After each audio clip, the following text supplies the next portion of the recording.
welcome to Make Your Passion Pay. I'm Luann Beekler, creator of the Make Your Passion Pay Playbook, your host and guide on this exciting journey to building joyful and successful work environments. Known as the Little Spark, I've helped countless individuals and businesses ignite their potential through transformational coaching, creating thriving businesses and joyful workplaces.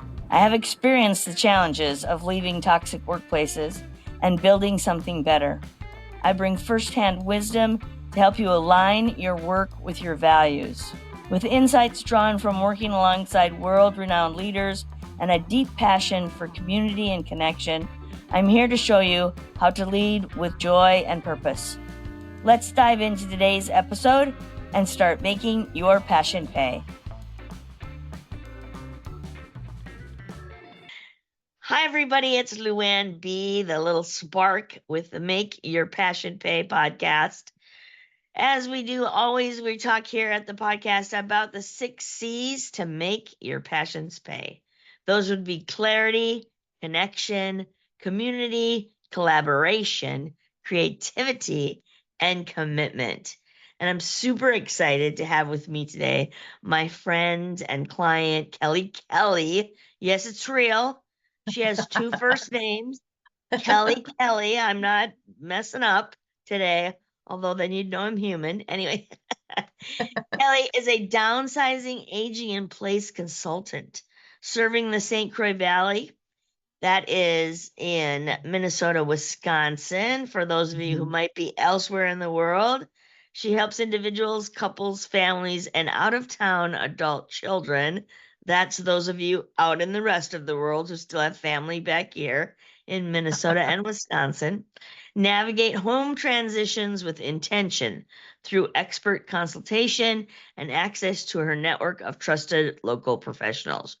Her work focuses on guiding families through the practical and emotional side of downsizing and aging in place decisions. I've been there, done that. It's a challenge. It's an emotional challenge, and Kelly is here to help. Welcome, Kelly. Thank you. Thank you so much, Luann. Thanks for having me.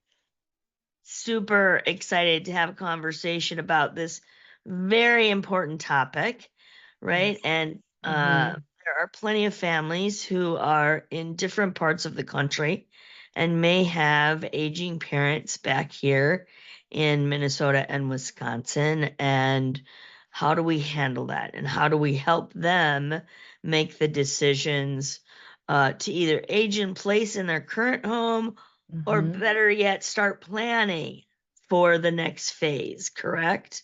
Correct. And you nailed it when you said start planning. I really want to help people plan ahead with intention versus reaction, and a crisis happens. Right.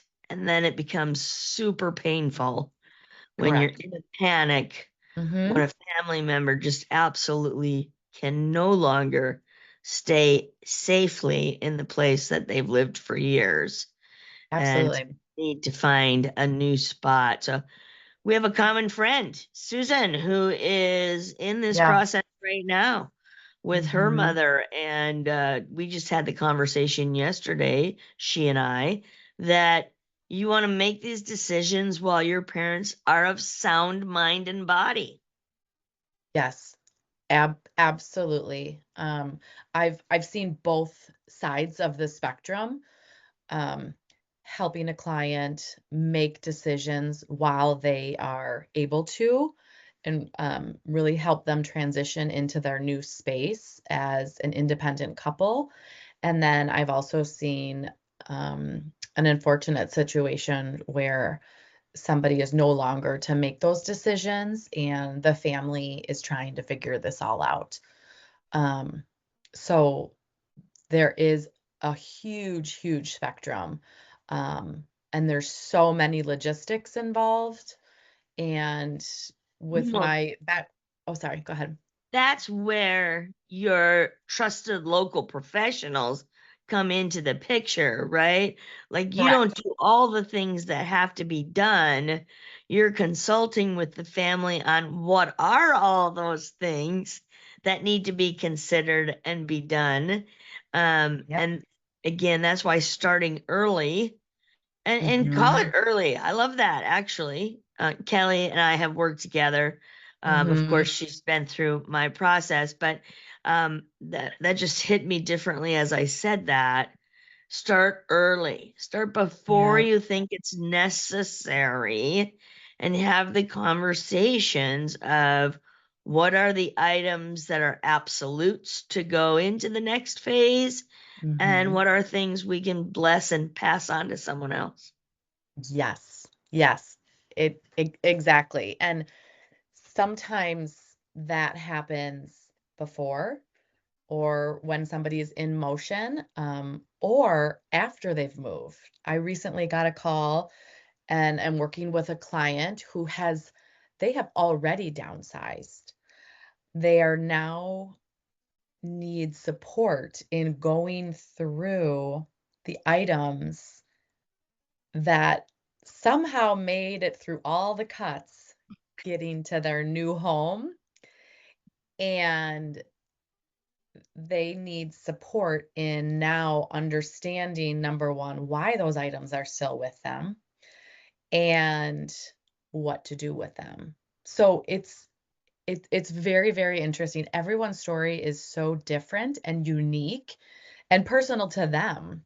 There's no right or wrong way to do it. At the end of the day, we all have a lot of belongings, and those belongings matter.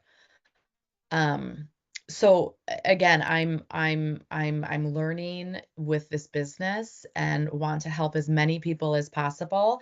And like you said, connect them with the right service providers, programs, resources, all the network, the ecosystem that is there to help and support them. That's awesome. So you just said business, right? This is a business, my friends. And I often Yeah. say in the podcast that you can make money doing anything as long as you're providing value to other Hmm. people that need it. And I certainly would never have thought about what you're doing, Kelly, as a business. How did this come about? How much time do we have? No, I'm joking. Um, I'll tell you the moment the light bulb went off in my head and I saw the gap. Um, I was working at a real estate brokerage who was owned by a custom home builder, and that home builder was getting requests from clients that he had built homes for 20 years previously. Those clients were then coming back and asking for one level living homes. So if you're unfamiliar with what that basically means everything is on the main level. Mm. And what I mean by that is a lot of homes, these homes in particular, were very well designed to age in place. So a lot of the clients were technically downsizers. Most of them were downsizing. What that means is they were going from their large family home where that they built themselves. Well, the home builder did. Right. They raised their family. These were homes that had a lot of history, 20, 30, some maybe 40 years. The homes that they were requesting being built, like I said, were very well designed, main level living. So a primary bedroom on the main level, primary bath, everything was right there. Zero level entry. And what I mean by that is there wasn't even a step into the house. So very, very well thought and well planned design. My job at the time was to give tours of these beautiful homes to potential buyers.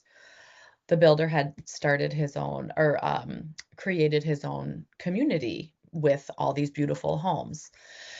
So my job was to welcome people into the home, tour them, answer their questions. Well, I had no idea what was about to happen. So I was in that position for about a year. And the main thing I heard over and over and over again from these potential buyers was, we are so overwhelmed. We have so much stuff. The kids don't want it. What do we do with it? Um, they were having struggles understanding how they were going to transfer their living space, their functionality, their own lives into this new home. Again, these homes were absolutely stunning. So I saw a lot of needs that the couples individuals had coming into the process. I saw an emotional overload, just an invisible load of decision fatigue, Oh, of yes. need for support, um, custom planning. I mean, you name it, I saw it. I saw the need for an advocate to be on the ground when they had out of town children who could not get here to help their parents because they had families of their own, work of their Sure. own. They couldn't be here.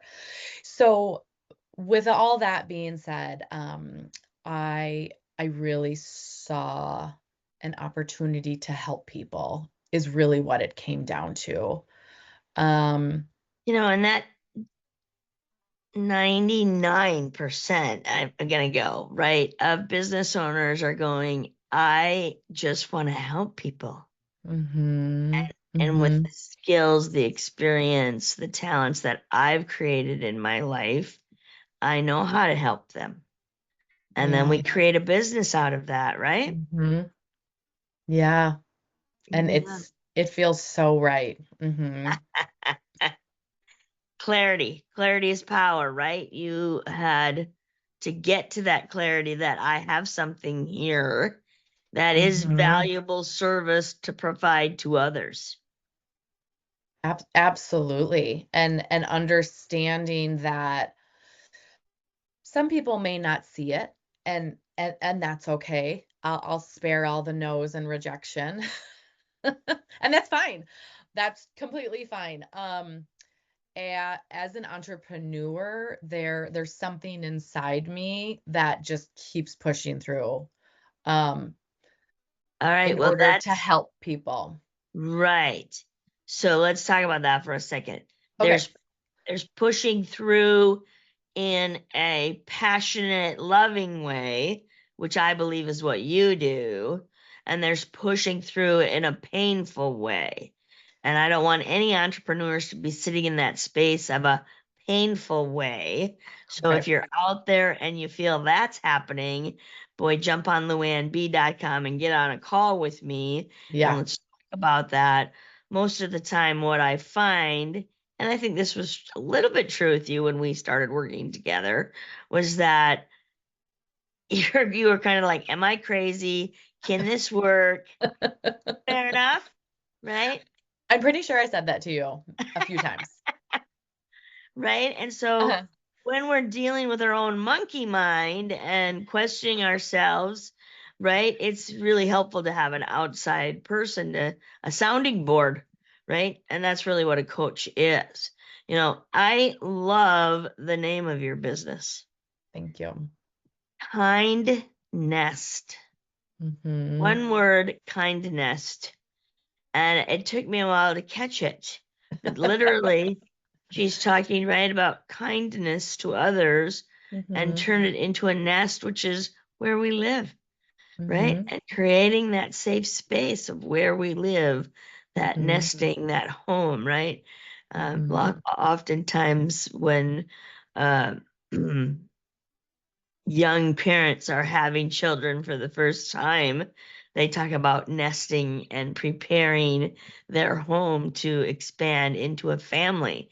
And what Yeah. you're talking about now is how do we leave that nest and Mhm. create the next powerful, safe space Mhm.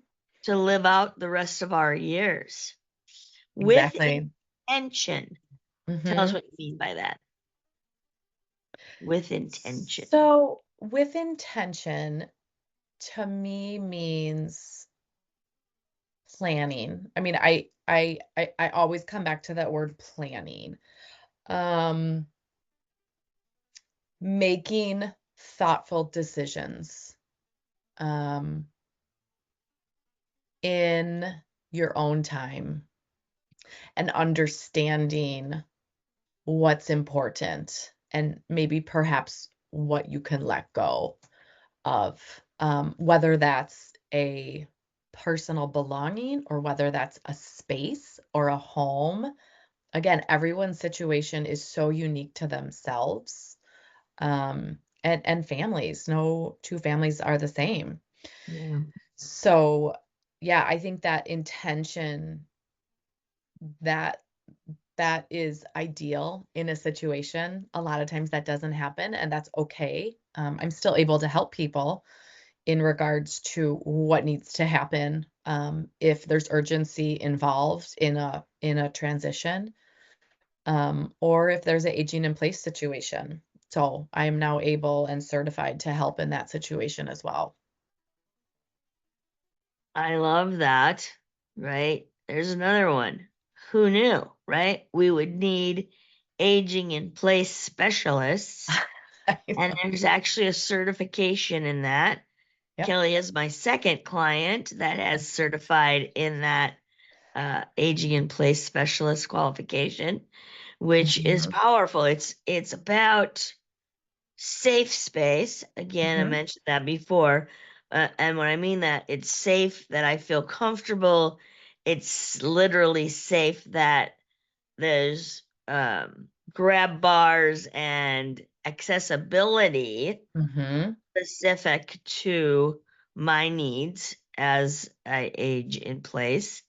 So there's Mhm. one, and so now you can help people stay in their home and just make Exactly. it safer, or help them transition to a new home, Exactly. And whatever that looks like. that's exactly what's happening, in my business currently. I'm recently getting calls for age in place home assessments. And what that looks like in particular is, a client, there was a recent diagnosis of Parkinson's, very early on Parkinson's. So they, along with a general contractor who I have now met in the St. Croix Valley, referred me to come out to their house and walk through. So I will do an age in place safety assessment. I now am trained and understand what a diagnosis like that means now and could potentially mean in the future. So I am able to help them with intention plan on safely staying in their home, which is what they want to do as a couple. So I feel unbelievably blessed that I, have this certification and have this knowledge to also support individuals, couples, families that want to remain safely in their home. Yeah, you see, we all have an expertise and a knowledge to a Mhm. certain level, and then others go deeper and get really specific. And so to understand disease states and how they're Mhm. going to adjust to the way you are able to navigate Yep. your home is powerful. And I know I don't have the time to go learn all that. So we turn to specialists like Kelly to help us navigate that. And I want to go back to Mhm. intention, because it's really about conscious choice.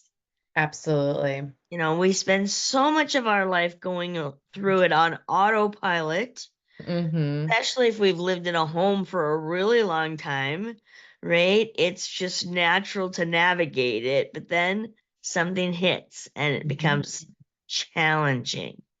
And now we have to make conscious choice. I got to add conscious to my C words. Conscious I choice love that.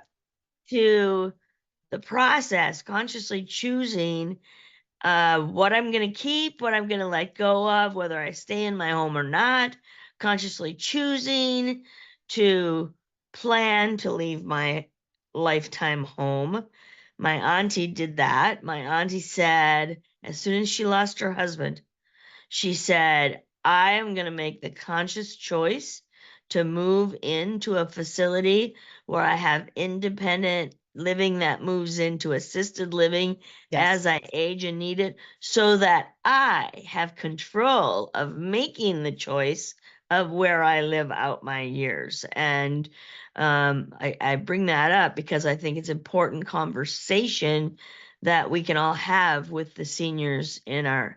I said to my sister once, I said, see, like, we're going to make good conscious choices early on, and we're going to write down exactly what we want when Uh-huh. we get to that age. And, and then our kids can show it to us. And when we're not of sound mind anymore, and say, this is what you said you wanted. And the Yeah. kids went, yeah, no, that's not working. Like you'll have every excuse in the book why that's not your handwriting, or that's what I wanted then, but not now. And it just doesn't work that way. And so there's no perfect answer for doing this unless you do it when you are of sound mind and consciously choose exactly what you want, in my opinion. Oh, And absolutely. and that's not to say that we can all make that mindset shift, which it is really is.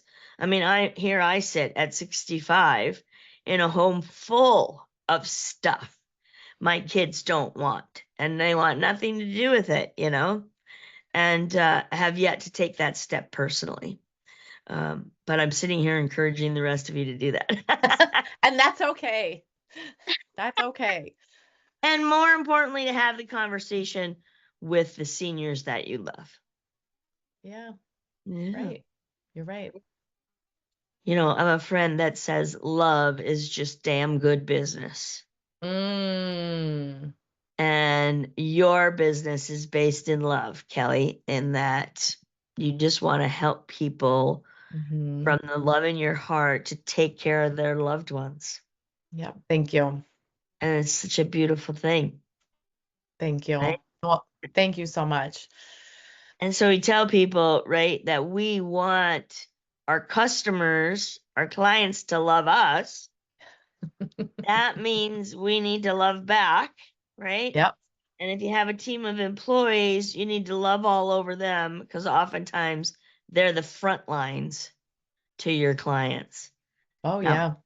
Kelly's a one-woman show right now, but I expect that will change in the future as she grows this beautiful business called KindNest. Love Yes. it. Thank you. Love it. So, how did you experience the process? Because this is really your passion, Hmm. right? I'm going back to my passion test, right? How did you experience the process of the passion test? It was so powerful. I didn't know it was something that number one, I really needed. And number two was going to help me clarify, number one, what was in my heart, but then also transfer that to my business. Um, so it was the clarity again, one of the C's, the clarity that that I needed, but I didn't really know I needed. I had the creativity part down. I think I all my C's were creativity. And I think really what it is, it's harnessing that creativity. Yes, I remember the first conversation well, I remember the first time we met. I blew into the room like a tornado. And then the second time we met, I blew into Zoom like a tornado. That tornado had so much creativity. I I don't even think I was able to sit down during our talk. I kept jumping up and then saying, "Oh, I'll be right back," and then jumping down. And I our conversation was meant to happen before I even knew it. The second I met you, there was something that I felt that I was destined to meet you, and um I kept following those breadcrumbs that you had talked about. And I think part of that too was being able to accept the help. A lot of times it's hard to know that you need help. But you were exactly what I needed at the right time. Oh my gosh, I just had an aha moment. What? I was on a podcast or interviewed for a podcast recently, and we Mm-hmm. came down to the conversation of asking for help. Mm, And do you know when I learned the most important lesson of asking for help? Because we don't do um, it. We don't do it enough. We all think we have to do it on our phone, right? yep. Right. Uh, Presentation, a speaker said once, we're all looking like swans on the water and paddling like hell underneath. And that's what we think we have to do when the reality is we're human beings. We need help. And guess what? We want to help others.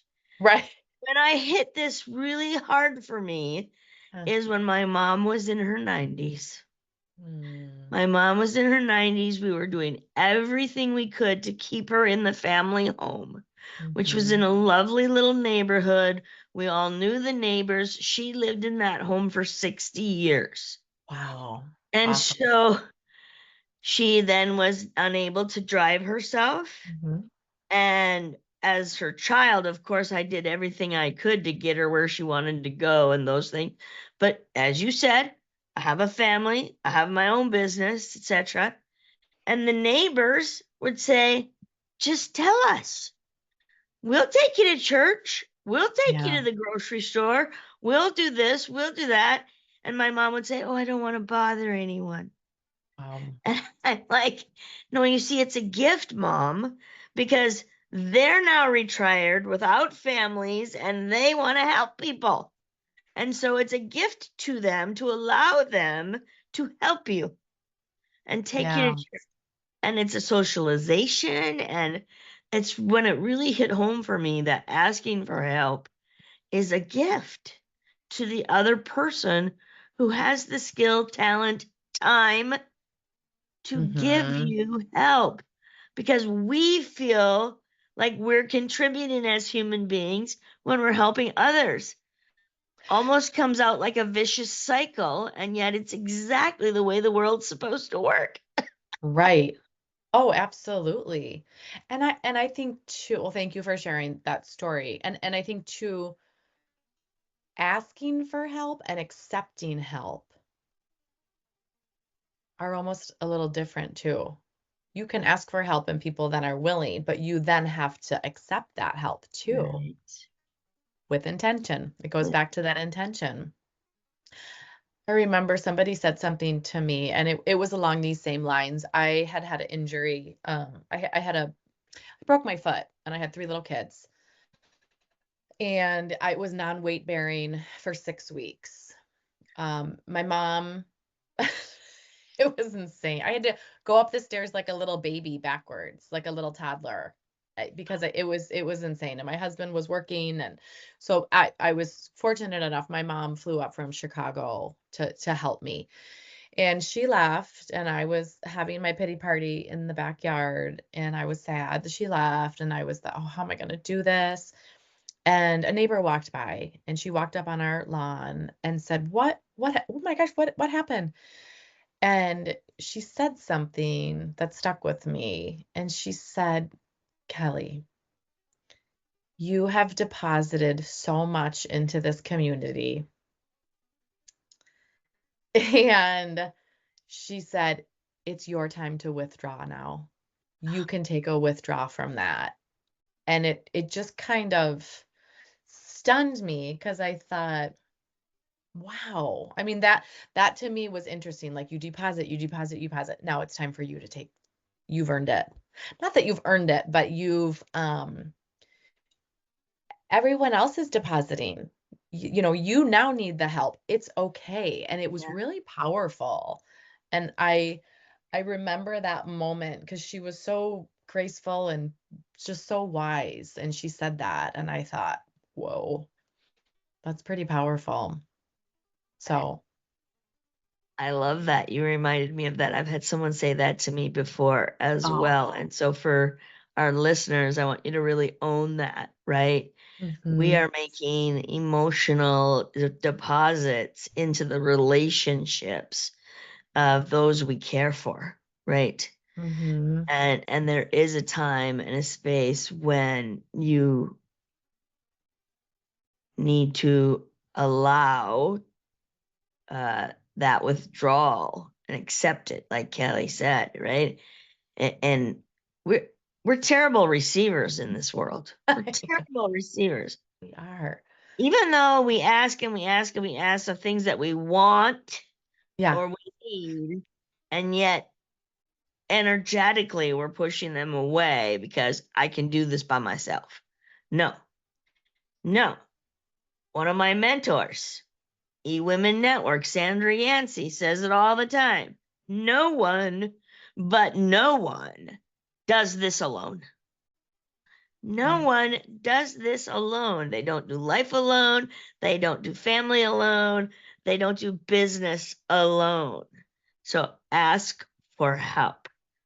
Yeah, so powerful. This has been an amazing conversation. I haven't even been Yeah. watching the time. I have no idea. I have no idea either. It's been amazing. I'm But so grateful for we've you. talked about clarity and how the passion test helped Kelly get clarity and Mhm. harness her creativity into putting this all into action and really owning in your heart, not just Yeah. owning in the physical world, her business, KindNest. Of course, we'll have Kelly's contact information in the show notes. You can reach out to her on LinkedIn, Hmm. or visit her website, which is Kelly with kindnest.com. If you can't wait to go check her out, that would be awesome. And if you want to have a great conversation like this and harness your creativity, look up luannb.com and schedule a free consultation with me. Kelly, you're a delight. I love how passionate you Thank are about you. taking care of our seniors, and it's hard work to do that. So we appreciate and value your service. Thank you, Luann. Thank you so much. And I'm incredibly grateful for you. So thank you. Me Thank you as for well. that. Okay. Yes. All right. Go live your passions. And by the way, make sure you make your passion pay. Hey, everybody, thank you for tuning in to Make Your Passion Pay. If today's episode inspired you, I'd love for you to subscribe, leave a rating, and share your thoughts in a review. Every listener makes a difference in spreading this mission of joy and purpose. Want to take the next step? Share this episode with your friends, colleagues, or anyone looking to build a thriving, values-driven workplace. Together, we can create communities where passion fuels success. Until next time, remember, when you lead with joy, you inspire greatness. Let's keep making your passion pay.